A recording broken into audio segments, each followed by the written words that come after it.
Did you know that 43 million working people in the U.S. are balancing the demands of their jobs with caring for an aging loved one or a child who needs extra support? Did you know that most employee caregivers, 20% of your company's workforce, suffer in silence and will never mention their caregiving status to you, their employer? It's time to address the national caregiving crisis, its impact on your company's bottom line, and the competitive edge a caregiving-friendly workplace provides in today's economy. Tune in now to Corporate Caregiving Conversations, a Torchlight podcast for straight talk with the nation's top business leaders, policymakers, and caregiving experts.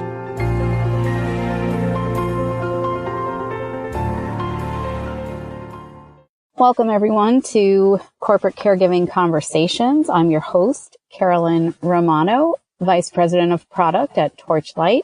I'm here today with Grace Whiting, who is the President and CEO of the National Alliance for Caregiving. Grace, welcome. Hi, thank you so much for having me. I'm delighted to have a chance to speak with you today about caregiving and everything that's been going on at the national level, as well as what can employers do to support families who are caring for their loved ones.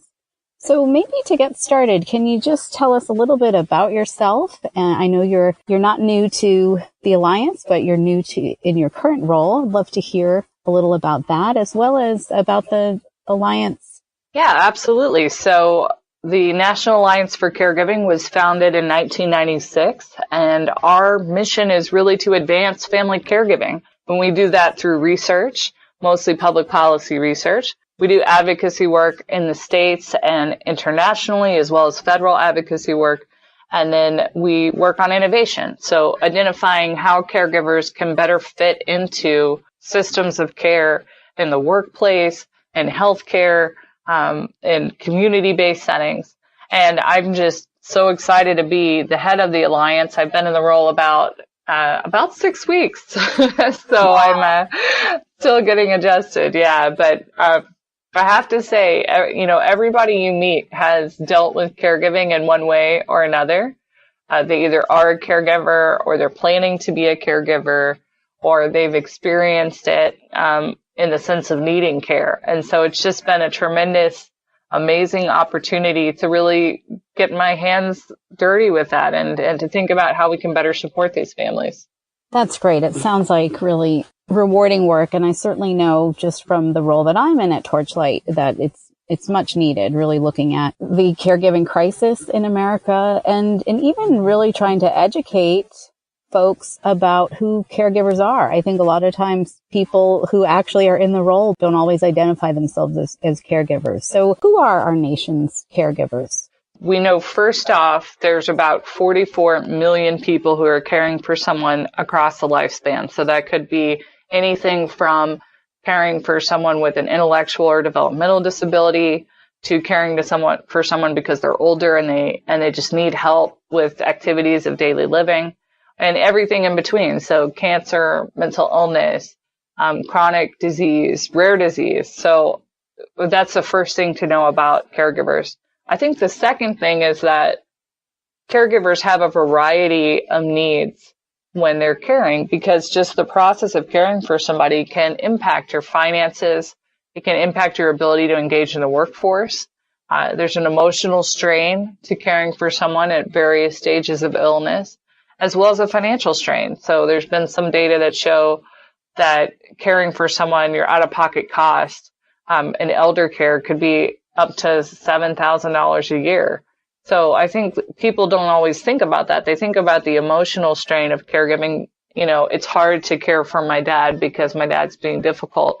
And he's, upset about the condition that he's dealing with. But they don't always think about, it's not just the complexity of the emotions, it's the finances, it's the workplace, it's your social interactions, your own health and wellness, and also your ability to interact with the systems that are providing care to the person who needs it. Absolutely. There are so many facets to the whole caregiving experience, especially if you're in the workforce as well and you're trying to balance working and caregiving. If you're part of the sandwich generation where, you've got kids that you're taking care of and you also have aging loved ones. And I wonder if you have any thoughts about millennials. I've read recently that they comprise quite a large percentage of the nation's caregivers. Yeah, I mean, it's funny because we think about caregivers and baby boomers being at odds.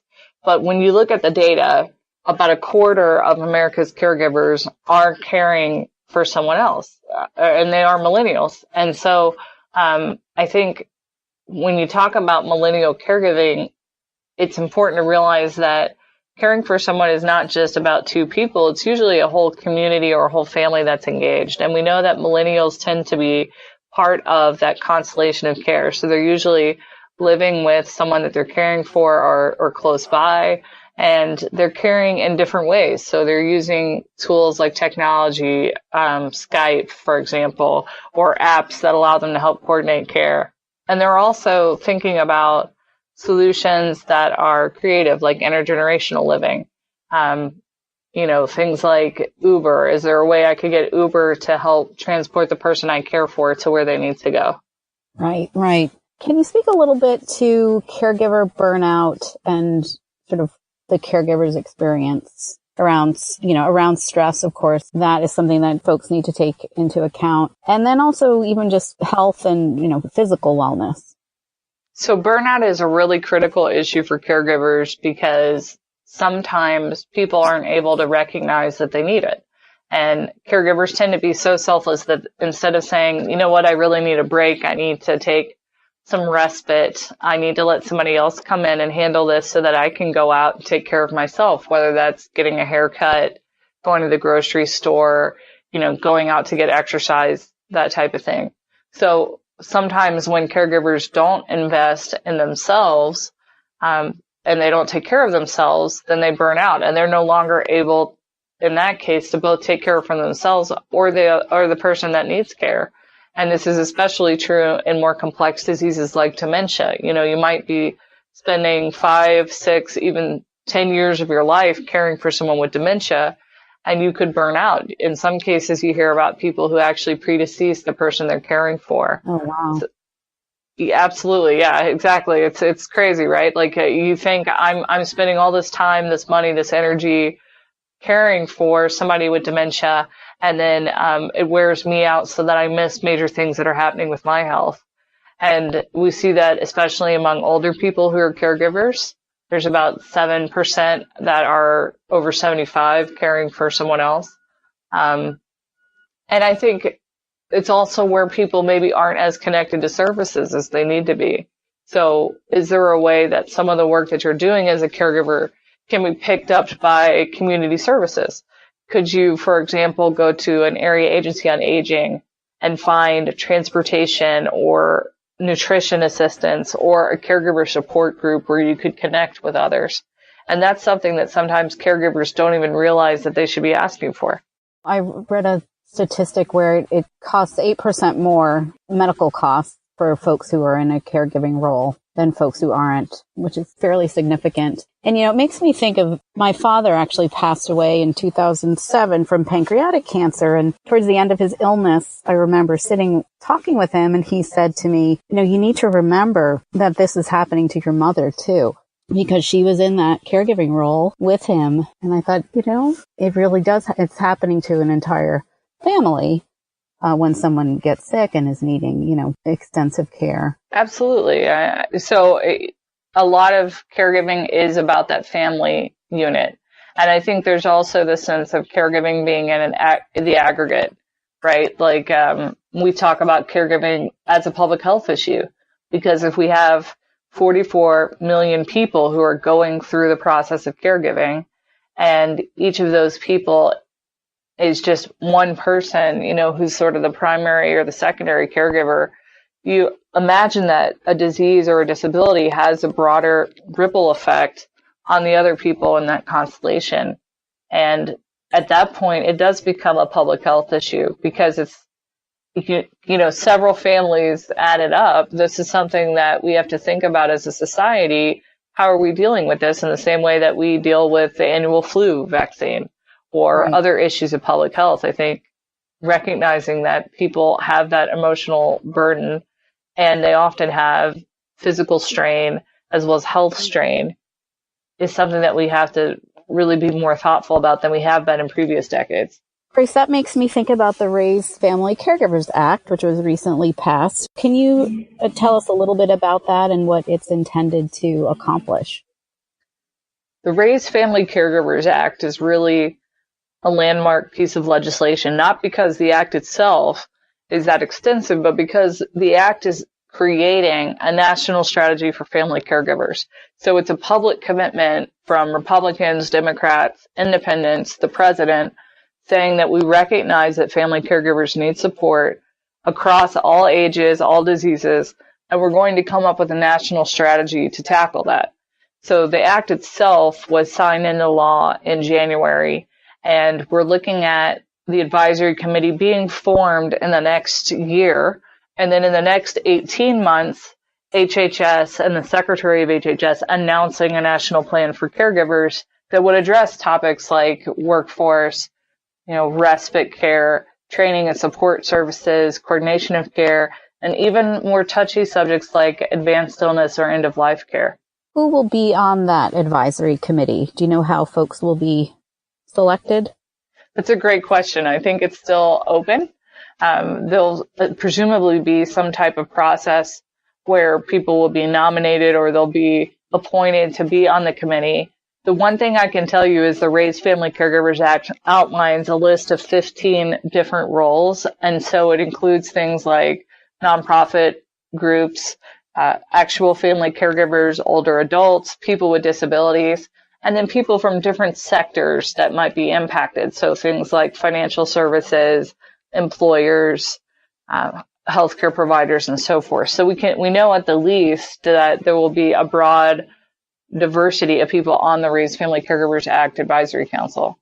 That's great. I mean, it's exciting to me to think about what's possible with people getting together to talk about these issues and actually develop a strategy. I think what's amazing about the RAISE Act is that other countries like Australia and the UK passed national strategies and they had that public commitment, and that actually helped improve the situation of caregivers in those countries, either by creating new services or supports or better coordinating what was already in existence. So like, for example, in Australia, it helps the folks who are providing disability services to work more closely with those who are providing elder care. And that's something in the United States that we still see silos, although people are continuing to work on bringing those communities closer together.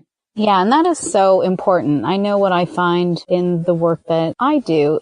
We support families of kids with disabilities. We support families who are caring for aging loved ones. And there are so many parallel experiences that folks have when they're trying to navigate complex systems and, be strong and effective advocates for their loved ones. And you don't know what you don't know. And are you, just figuring out how to sort of do the right levels of problem solving. So to really put attention on this. It's just really, it's time that we do this. There's an urgency there, and I'm just really happy that it's happening. All right. So you mentioned, Grace, that employers are on the advisory committee. Can you just sort of reflect a little bit on why employers are at the table for these policy discussions?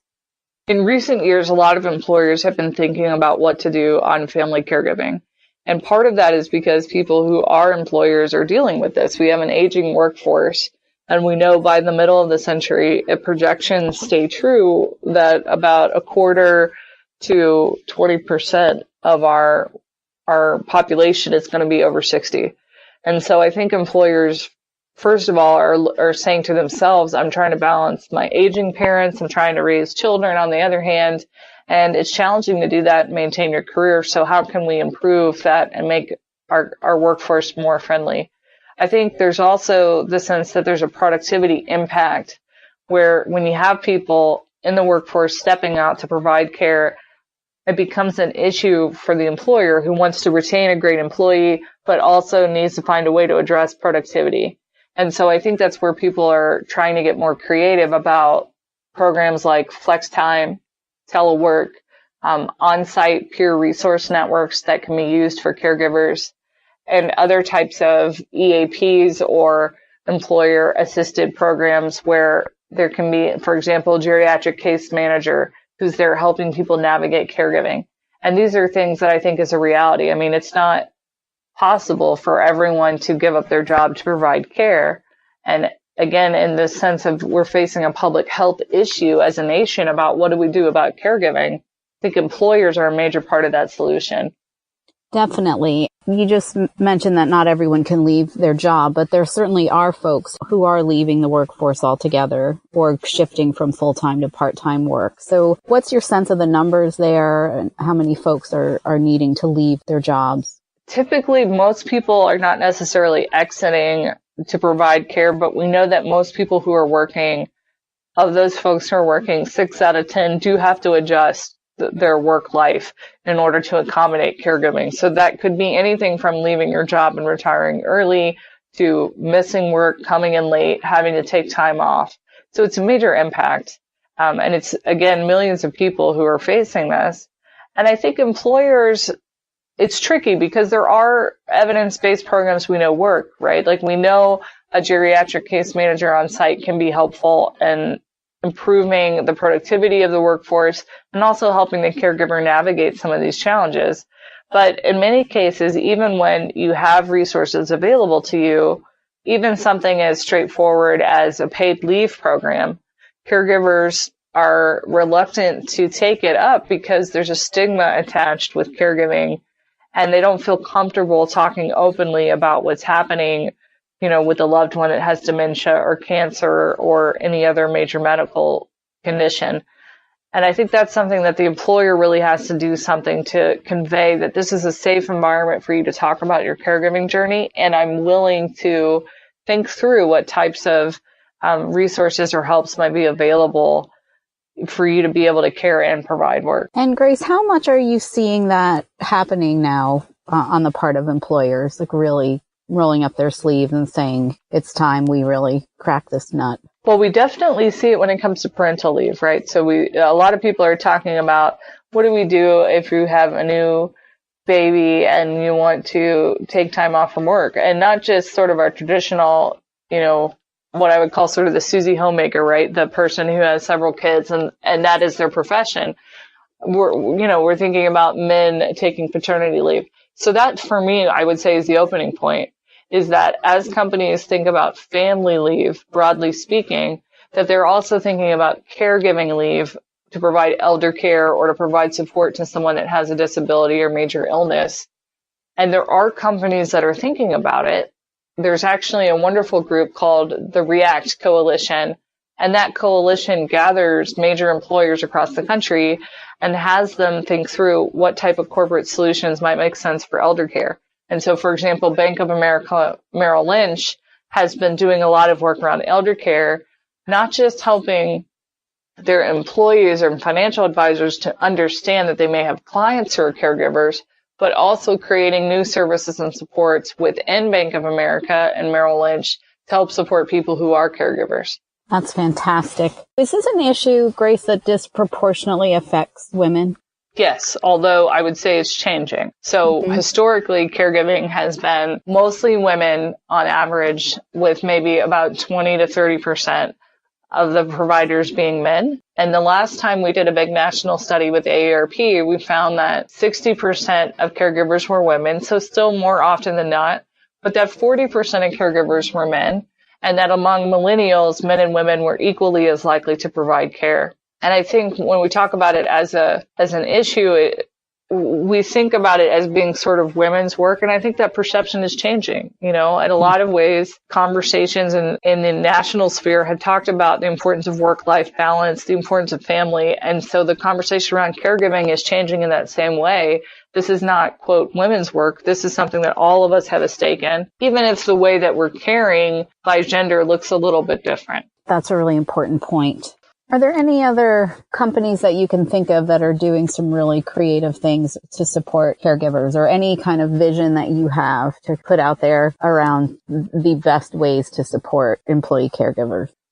I think the most creative way to support caregiving is, well, I don't know if I'd call it creative. I think it's sort of the things we know that work, but making them, creating a culture of care so that people feel comfortable talking about it. So we know that respite works. On-site care programs, like for example, we have daycares. Some companies are doing elder care on-site. So, you actually have a facility or a place on-site where you could bring someone that has special health care needs. We know that flex time and telework can be effective for certain types of roles. And I think a big piece of this is recognizing that caregiving is a part of our life. Just like we need to take vacation as an employee, just like, as employees, we need to have development in our own career.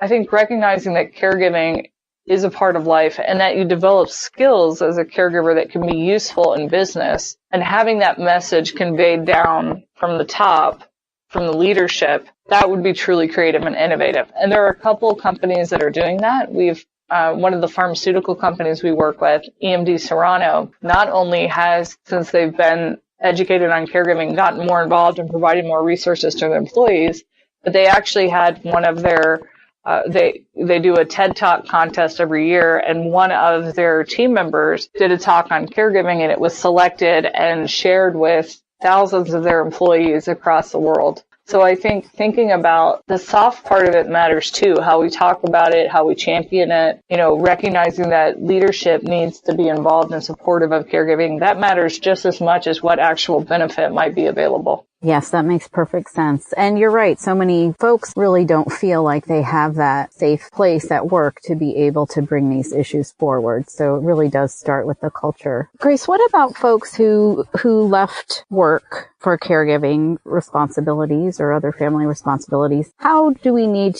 to support them to be able to return to work? I think the first thing is encouraging people to identify what types of skills they picked up as a caregiver that might be valuable to an employer. Things like resilience, the ability to work with multiple care systems, such as, you might be coordinating care between a hospital, a long-term care facility, and so forth. You might have done medical nursing tasks when you were a caregiver. I think the ability to sort of navigate difficult situations and to find consensus between different family members. So that would be the first thing, is sitting down and really thinking about, okay, as a caregiver, what skills did I gain from this? And I've noticed on sometimes we'll get applications and people will put on their resume, I had a gap in employment because I was a family caregiver.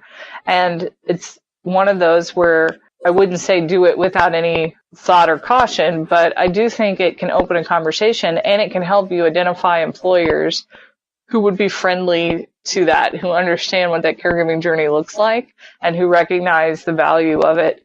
And I think that you would be surprised to find out how many people have been through that process themselves. I think the other thing is making sure that as a caregiver, especially if the person has passed away, that you're taking enough time to really care for yourself after that happens, so that you see a lot of people that they don't come immediately back to work, but they phase it in. And that gives you time to really process and grieve, which sometimes is hard to do when you're in the middle of the throes of caregiving. Yeah, absolutely. I think folks, a lot of times their identities get very intertwined, or they see themselves in that caregiving role. And then when their loved one passes away, there is that space that's created. And then really, not only are you grieving, but you're also saying, okay, well, what now? What next? And I agree, taking the time to process it and figure out what your next steps are makes a lot of sense. What now? What next? That's a perfect way to describe it. It's been such a huge part of your life, and it's meaningful, I think. Sometimes when, especially if the disease is particularly challenging, something like dementia or late stage cancer, sometimes it's hard to make sense of that. But I think identifying the positive side of caregiving can help a lot of people as well. For example, a lot of caregivers say they have higher self-esteem because they were caring for someone, or they felt like it was able to bring them closer to that person they were caring for. So recognizing that it's a journey that's not just has negative impacts, but also that there are positive life-sustaining benefits of caregiving that can sometimes enrich what you're doing and what you're experiencing. Absolutely. Grace, as we wind down our conversation today, anything you want to share about the National Alliance for Caregiving's vision, or what you guys are up to this year that we want to spread the word about? So one of our big things that we're focused on actually is paid family leave for caregivers. There's a number of proposals that are out there right now. And you see, most recently, I think Senator Marco Rubio and Ivanka Trump, who has a special advisor position to the White House, they were talking about this issue and how do they make it easier for people to care for someone and to work. And I think one of the things we'd like to see is to have those conversations expanded not just to parental leave, but to caregiving across the lifespan and for people who are caring for someone with a disability or healthcare need. And also to think about a program that's not going to put undue burden on the caregiver. So some of the proposals, they're maybe not as generous as they could be, and we would push to say it's a big deal for someone to care. We're saving health system dollars. So let's provide some real support to them so that they can actually provide care and sustain the rest of our society. That sounds fantastic. So paid leave. And we are seeing more and more companies having that as part of their benefits package. I love the thought that it's going to just continue to expand and grow. Well, we see it in some states, California, New Jersey. There's a handful of states where you actually can get a paid leave benefit that's similar to unemployment insurance, but it's not widely available. And even in states where it is available, it's not well understood. I will tell you, there was an awesome piece of research that came out that was in the Association for Public Policy Analysis and Management Journal. But basically, they looked in California, the experience of people who are using paid leave, and they found that paid leave was able to reduce nursing home costs and use. So I think that's something that people maybe don't realize, but if we could delay institutionalization and make it easier for people to stay in home and communities, that's a benefit that's good for everybody. It sure is. I remember I was sort of the backup care after my aunt for my grandmother, and one of her real fears as she got older and older was that she just never wanted to go into a nursing home. And other than some rehab, we were able to provide care for her at home. It was hard, though. Holy smokes, was it hard. And it really took a toll on my aunt, probably more than anyone in our family, to think that there could be some more support available to families so that their loved ones can be home longer or until they pass. It moves me tremendously. And me as well. I think it's such an intimate thing, right? How we care for each other. And I think it's very hard. I mean, it's easy for us to say, oh, I love this person, but it's an entirely different thing to say, I will toilet this person even if they're yelling at me. It sure is, I mean, it's really about being able to say, I want to live my values. If I say family is really important to me, what does that really look like? And I think as medicine advances, we hope that less and less people will have to deal with the burden of disease. But it is amazing that people are so selfless, that they are so giving, and that they're willing to share that with others, to share that experience and to say, as a community, we really need to come together and support this. Well, Grace, thank you so much for investing this time with me today. I appreciate all that you were sharing about what's going on with caregiving in America. Definitely reach out to us as a dissemination option. Yeah, I appreciate that. And I would love to stay in touch and to share with you guys as we come out with new ideas and resources and research. Perfect. Thanks for listening to Corporate Caregiving Conversations, a Torchlight caregiving podcast. Find other episodes of Corporate Caregiving Conversations and other Torchlight caregiving podcasts on iTunes, Spreaker, and Podcast Go. If you're interested in learning more about Torchlight's suite of caregiving products and how they align with your current HR and benefits initiatives, please contact info@torchlight.care. That's info@torchlight.care.